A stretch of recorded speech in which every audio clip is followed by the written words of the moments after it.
Showing here some wrist rotations. We're going to use a hammer to provide a little bit of an asymmetrical load.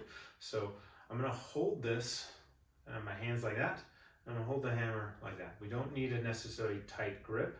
And I'm going to get my forearm roughly vertical, okay? And you can play around with kind of what grip feels better. But I find if I hold it like that, kind of how I would normally hold a hammer, we're not going to get what we want. So I have to kind of get it in the base of my palm, and then I can wrap the fingers around it.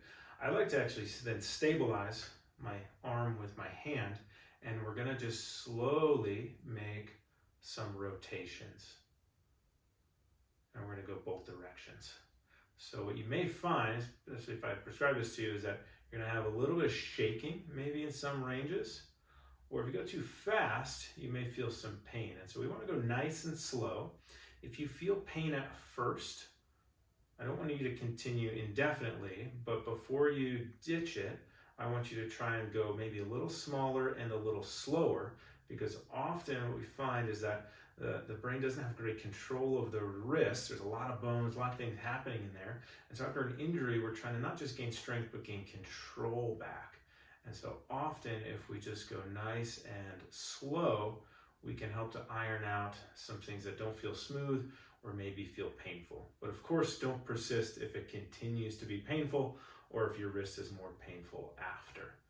So progressions, one is then to increase the range of motion. Don't bonk yourself in the head, but we can increase the range of motion, both directions. I can then take my arm kind of straight out. Now I'm fighting against the hammer as well as gravity. And for this, I would want to go palm roughly down as well as palm roughly up, because it's going to challenge slightly different things. And then we could also get a heavier hammer, maybe tape something to the top of this, or I have another video that uses a dumbbell in a slightly different position. That's going to be a little more challenging as well. But this can be a great entry point to stabilizing the wrist in some of these rotational ranges of motion that also bring the wrist into flexion as well as extension.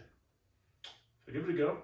Should not make things worse after. And if it's painful and that doesn't go away as you work through it with slow control, again, don't continue into consistent pain.